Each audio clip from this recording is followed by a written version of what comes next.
Good morning. आज हम पढ़ेंगे उसी में एक नया टॉपिक स्वायत्त तंत्रिका तंत्र या ऑटोनॉमिक नर्वस सिस्टम। देखिए, हमने आपको बताया था पूरे तंत्रिका तंत्र को दो भागों में डिवाइड किया गया है। पहला क्या है? तो हम कहेंगे पहला आपका है परिधीय तंत्रिका तंत्र और दूसरा है केंद्रीय तंत्रिका तंत्र, central nervous system, peripheral nervous system. जो आपका पेरीफेरल नर्वस सिस्टम है उसके दो पार्ट हैं, एक सेंसरी और एक मोटर। सेंसरी का मतलब ऐसी तंत्रिकाएं जो अंगों से सूचना मस्तिष्क में पहुंचाती हैं। मोटर का मतलब ऐसी तंत्रिकाएं जो मस्तिष्क से सूचना अंगों में ले आती हैं प्रतिक्रिया के रूप में। तो सेंसरी में भी दो भाग हैं, एक है सोमैटिक और एक है विसरल। सोमैटिक का मतलब जो हमारे शरीर के अंगों में जाता है, ऐसी तंत्रिकाएं जो अंगों से सूचना ले करके जाती हैं। सेंसरी की बात कर रहे हैं, एक सेंसरी एक मोटर, यानी परिधीय के दो भाग, एक सेंसरी एक मोटर। सेंसरी अंग से मस्तिष्क, मोटर मस्तिष्क से अंग। फिर सेंसरी में दो भाग, एक क्या हो गया सोमैटिक और दूसरा क्या हो गया विसरल। सोमैटिक का मतलब क्या हुआ? सोमैटिक का मतलब हुआ कि हमारे अंगों से, जैसे ये टच हमने किया, ये हमारे अंगों से सूचना मस्तिष्क में गई, सोमैटिक कायिक हो गया, ऐच्छिक क्रिया। और विसरल का मतलब हुआ कि हम जिन अंगों के बारे में हमें अनुभव नहीं है वो कैसे मूव कर रहे हैं, वहाँ से सूचना मस्तिष्क में जाना, हमारे आहार नाल से सूचना मस्तिष्क में जाना, हमारे किडनी फेफड़े आदि से सूचना मस्तिष्क में जाना, ये विसरल कहलाता है, अंतरंगीय। उसी तरीके से चालक भी दो भागों में बांटा गया है, एक सोमैटिक और एक विसरल। जो सोमैटिक है वो चालक मस्तिष्क से सूचना वो कहाँ ले जाता है? विभिन्न प्रकार के अंगों में। हार्मोन्स निकालना है, मस्तिष्क से सूचना आएगी, वहाँ से हार्मोन्स निकलने लगेगा।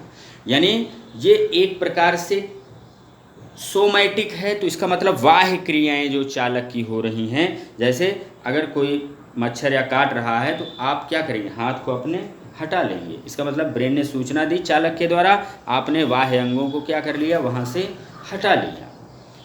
लेकिन जब हम विसरल चालक की बात करेंगे, यानी जो मोटर है उसमें जो अंतरांगीय है, तो अंतरांगों की जब हम बात करते हैं तो अंतरांगों का ही दूसरा नाम है स्वायत्त तंत्रिका तंत्र।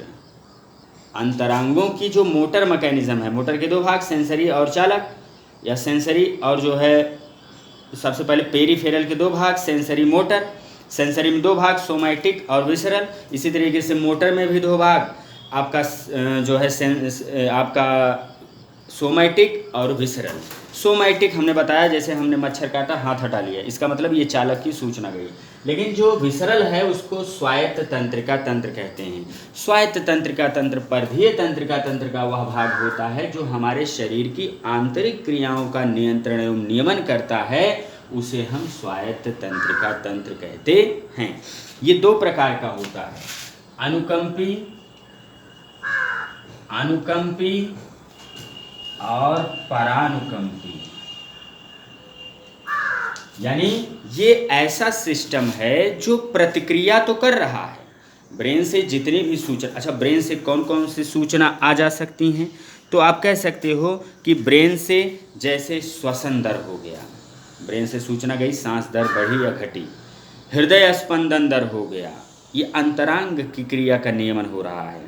किसी हार्मोन्स का, अंतःस्रावी ग्रंथियों के हार्मोन्स का श्रावण का नियंत्रण हो गया, तो ये सब स्वायत्त तंत्रिका तंत्र। लार का श्रावण हो गया, तो ये सब स्वायत्त तंत्रिका तंत्र के अंतर्गत आता है। एक अनुकंपी होते हैं और एक परानुकंपी होते हैं। इसके अलावा जो अनुकंपी या सिंपैथेटिक तंत्रिका तंत्र है, इसके ये कहाँ स्थित होती हैं इनके तंत्र?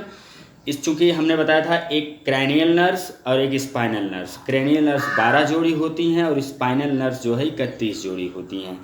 तो इसके जो सिस्टम होते हैं, नर्व्स होते हैं, वो थोरैसिक और लंबर भागों में स्थित होती हैं। थोरैसिक और लंबर भागों में स्थित होते हैं। ये नाम बोन में, स्केलेटल में बताए थे, रीढ़ की हड्डी थोरैसिक से निकल रहे हैं, लंबर यानी कमर वाला जो भाग है लंबर भाग में उपस्थित होते हैं। और जो पैरासिम्पैथेटिक या परानुकंपी तंत्रिका है वो क्रैनियोसैक्रल भाग में उपस्थित होती है। क्रैनियोसैक्रल,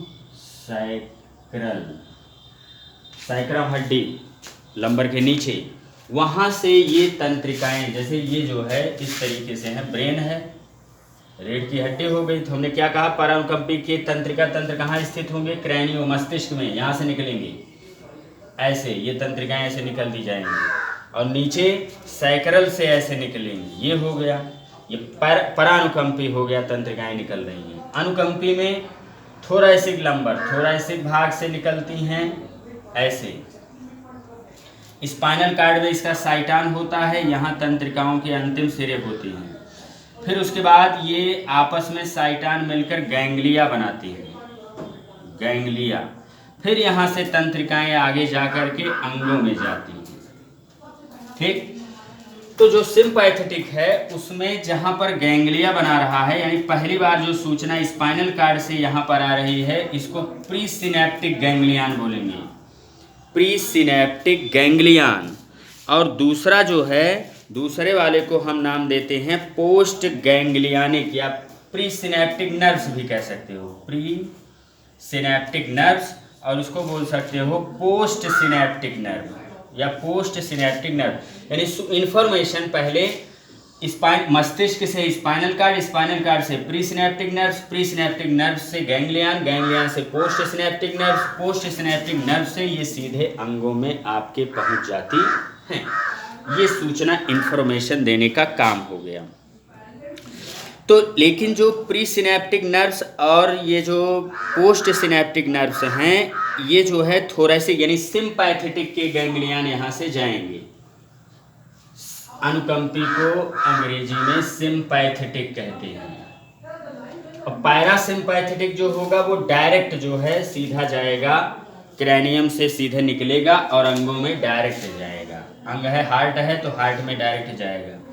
यहाँ पर अगर सैक्रम है तो सैक्रम से डायरेक्ट जाएगा, उसमें माध्यम की आवश्यकता नहीं होगी। तो ये इसमें है।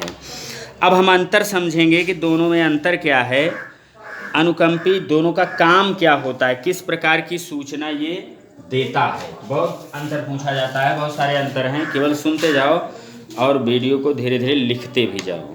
इसमें जो भी बता रहा है, जैसे आँख की पुतली को फैलाने का काम करता है कौन, सिम्पैथेटिक अनुकंपी, और परानुकंपी क्या करता है, सिकोड़ने का काम करता है। पुतली को फैलाना, ऐसे ऐसे पुतली को फैलाने का काम करता है और वो सिकोड़ता है।